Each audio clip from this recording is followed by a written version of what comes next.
Guarantee ಫಲಾನುಭವಿಗಳೇ ಗಮನಿಸಿ, ಯೋಜನೆಗೆ ಈಗ ಹೊಸ ರೂಲ್ಸ್. ಗೃಹಲಕ್ಷ್ಮಿ ಗೃಹ ಜ್ಯೋತಿಗೆ ಮತ್ತೆ ಅರ್ಜಿ ಕಡ್ಡಾಯ. ಅರ್ಜಿ ಸಲ್ಲಿಸದಿದ್ರೆ ಸಿಗಲ್ಲ ಗ್ಯಾರಂಟಿ. ಗ್ಯಾರಂಟಿಗೆ ಹೊಸ ಅರ್ಜಿ.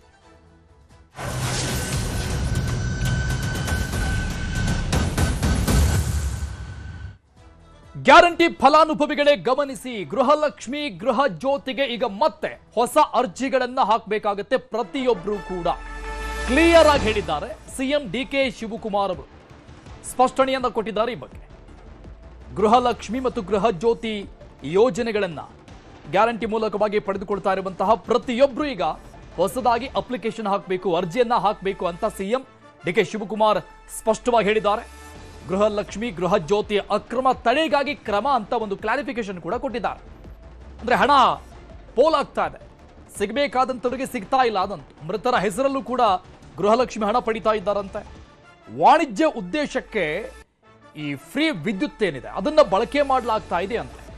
ಹಾಗಾಗಿ ಅದನ್ನ ತಡೆಗಟ್ಟೋದಕ್ಕೆ ಹೊಸದಾಗಿ ಅರ್ಜಿ ಆಹ್ವಾನಿಸಿ ಪರಿಷ್ಕರಣೆ ಮಾಡಲಾಗುತ್ತೆ. ಶೀಘ್ರವೇ ಅರ್ಜಿ ಸಲ್ಲಿಕೆ ದಿನಾಂಕ ಕೂಡ ಘೋಷಣೆ ಆಗುತ್ತೆ ಅಂತ ಸಿಎಂ ಡಿಕೆ ಶಿವಕುಮಾರ್ ಈ ಬಗ್ಗೆ ಸ್ಪಷ್ಟನೆಯನ್ನ ಕೊಟ್ಟಿದ್ದಾರೆ.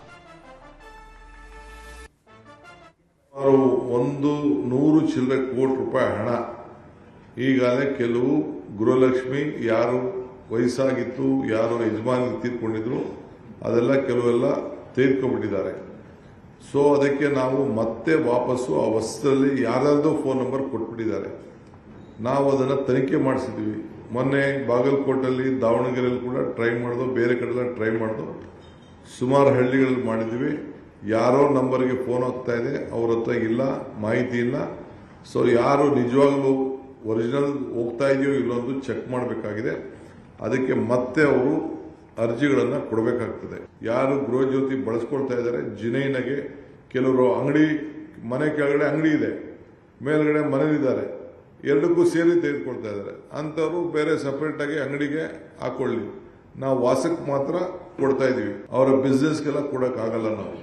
ಆ ದೃಷ್ಟಿಯಿಂದ, ಯಾಕೆಂದರೆ 200 ಯೂನಿಟ್ ದಿನೇ ಜಾಸ್ತಿ ಆಗ್ತಾ ಇದೆ ಬೆಲೆ. ಪವರ್ ಬೆಲೆ 10 ರೂಪಾಯಿ, 12 ರೂಪಾಯಿ, 13 ರೂಪಾಯಿ ಎಲ್ಲ ಕೂಡ ಆಗ್ತಾ ಇದೆ. ನಾವು ಪರ್ಚೇಸ್ ಮಾಡಬೇಕಾದ್ರೂ ಕೂಡ 7, 8, 9 ರೂಪಾಯಿವರೆಗೂ ಕೂಡ ಹೋಗ್ತಾ ಇದೆ.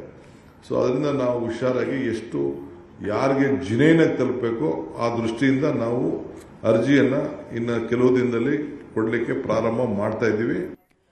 ಈ ಬಗ್ಗೆ ಮೈಸೂರಿನ ಫಲಾನುಭವಿಗಳು ಸರ್ಕಾರದ ಈ ನಿರ್ಧಾರಕ್ಕೆ ಏನಂತಾರೆ ನೋಡೋಣ. ಮತ್ತೆ ಅಪ್ಲಿಕೇಶನ್ ಹಾಕಬೇಕು, ಅವ್ರು ಮತ್ತೆ ಮೊದಲಿನಿಂದ ಪ್ರೊಸೆಸ್ ಮಾಡಬೇಕು ಅಂತಂದ್ರೆ ಜನಕ್ಕೆ ಎಷ್ಟು ಕಷ್ಟ ಆಗ್ತಾ ಇದೆ ಸ್ವಾಮಿ. ನಿಮ್ಗೆ ಅದು ಏನಾದ್ರೂ ಗೊತ್ತಿದೆಯಾ? ಅದ್ರ ಅರಿವಿದೆಯಾ ನಿಮ್ಗೇನಾದ್ರೂ? ನಿಮ್ಗೆ ಬಂದು ಆಫೀಸ್ಗೆ ಅಲ್ದು ಸಾಯ್ಬೇಕಾಗುತ್ತೆ. ನೀವು ಅದನ್ನ ಹೋಗ್ಲಿ ಏನಾದ್ರೂ ಅದನ್ನ ಮನೆ ಬಾಗಿಲಿಗೆ ತಲುಪಿಸೋ ಒಂದು ಪ್ರಯತ್ನ ಮಾಡಿದೀರಾ ನೀವು? ಈಗಾಗಲೇ ಗೃಹಲಕ್ಷ್ಮಿ ಯೋಜನೆ ಎಷ್ಟು ಜನಕ್ಕೆ ಬಂದಿದೆ ಹೇಳಿ? 2 ತಿಂಗಳದ್ದು ಬರಲೇ ಇಲ್ಲ. ಗೃಹಲಕ್ಷ್ಮಿ ತಿಂಗಳು ಬರ್ತಾ ಇದೆ ಅಂದ್ರೆ ತಿರ್ಗಾ ಬಯೋಮೆಟ್ರಿಕ್ ಕೊಡೋದ್ರಿಂದ ಅದರಿಂದ ಉಪಯೋಗನೂ ಇದೆ, ಅನಾನುಕೂಲನೂ ಇದೆ. ಬಯೋಮೆಟ್ರಿಕ್ ಕೊಡೋದ್ರಿಂದ ಮಹಿಳೆಯರಿಗೆ ಎಫೆಕ್ಟ್ ಆಗ್ಬೋದು. ಅಂದ್ರೆ ನಮ್ಮಂಥವ್ರಿಗೆ ಪರವಾಗಿಲ್ಲ, ಅನ್ಎಜುಕೇಟೆಡ್ ಇರೋರಿಗೆ ಸ್ವಲ್ಪ ಕಷ್ಟ ಆಗ್ಬೋದು. ಹಂಗಾಗಿ ಅದಕ್ಕೇನಾದರೂ ಬೇರೆ ಪರಿಹಾರ ತಿಳಿಸ್ಬೇಕು ಅಂತ. ಗೃಹಲಕ್ಷ್ಮಿ ಗೃಹ ಜ್ಯೋತಿ ಯೋಜನೆಗಳಿಗೆ ಮರು ಅರ್ಜಿ ವಿಚಾರಕ್ಕೆ ಸಂಬಂಧಪಟ್ಟಂಗೆ ಕೇಂದ್ರ ಸಚಿವ ಎಚ್ ಡಿ ಕುಮಾರಸ್ವಾಮಿ ಮಾತನಾಡಿದ್ದಾರೆ. ಮರು ಅರ್ಜಿ ಸ್ವೀಕಾರ ಒಳ್ಳೆ ಉದ್ದೇಶವೇ ಇರಬಹುದು, ಆದ್ರ ನೆಪದಲ್ಲಿ ನಿಜವಾದ ಫಲಾನುಭವಿಗಳಿಗೆ ತೊಂದರೆ ಆಗಬಾರದು. ಇನ್ನು 2 ತಿಂಗಳ ಗೃಹಲಕ್ಷ್ಮಿ ಹಣ ಬಾಕಿ ಬಗ್ಗೆ ಸರ್ಕಾರ ಚಕಾರ ಎತ್ತಿಲ್ಲ.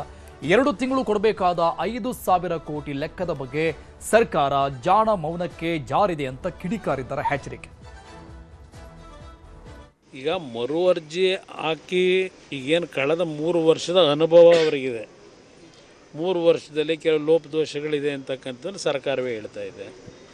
ಅದು ಉದ್ದೇಶಗಳು ಒಳ್ಳೆಯ ಉದ್ದೇಶವೇ, ಆದರೆ ಆ ಒಂದು ಲೋಪಗಳನ್ನು ಸರಿಪಡಿಸ್ತೀವಿ ಅಂತ ಹೇಳಿ ನಿಜವಾದಂಥ ಫಲಾನುಭವಿಗಳನ್ನು ಏನಾದರೂ ಗುರುತಿಸ್ತಕ್ಕಂಥದ್ರಲ್ಲಿ ಏನಾದರೂ ಸರ್ಕಾರ ಆ ಹೊರೆಯನ್ನು ಕಡಿಮೆ ಮಾಡ್ಕೊಳ್ತಕ್ಕಂಥದ್ದಕ್ಕೆ ಅದನ್ನು ದುರುಪಯೋಗ ಪಡಿಸ್ಕೋಬಾರ್ದು ಅಷ್ಟೇ.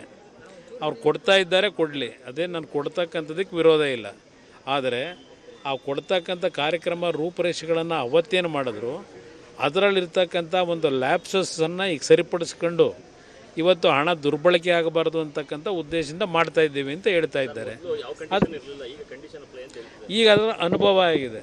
ಆ 2 ತಿಂಗಳದು ಇವತ್ತವರೆಗೆ ಚಕಾರ ಎತ್ತಿದ್ರ ಹಲವಾರು ರೀತಿಯಲ್ಲಿ ಅದನ್ನು ಸಾರ್ವಜನಿಕವಾಗಿ ಹಲವಾರು ರೀತಿಯಲ್ಲಿ ಹಲವಾರು ನಾಯಕರುಗಳು ವಿಧಾನಸಭೆ ಕಲಾಪದಲ್ಲಿ ಚರ್ಚೆ ಮಾಡಿ 5,000 ಕೋಟಿ ಏನಾಯಿತು 2 ತಿಂಗಳ ಒಂದು ಗೃಹಲಕ್ಷ್ಮಿ ಯೋಜನೆ ಹಣ ಫಲಾನುಭವಿಗಳಿಗೆ ಹೋಗತಕ್ಕಂಥದ್ದು 5,000 ಕೋಟಿ ಇವತ್ತು ಅಕೌಂಟೇ ಸಿಗ್ತಿಲ್ಲ ಅಂತಕ್ಕಂಥದ್ದನ್ನು ಹೇಳ್ತಾ ಇದ್ದಾರೆ. 5,000 ಎರಡು ಅವಧಿ ಕೊಡಬೇಕಂತ 5,000 ಕೋಟಿ ಅದು ಇವತ್ತು ಹಲವಾರು ಬಾರಿ ಪ್ರಶ್ನೆ ಮಾಡಿದ್ರು ಅದಕ್ಕೆ ಚಕಾರ ಎತ್ತಿಲ್ಲ. ಜಾಣ ಮೌನಕ್ಕೆ ಒಳಗಾಗಿದ್ದಾರೆ.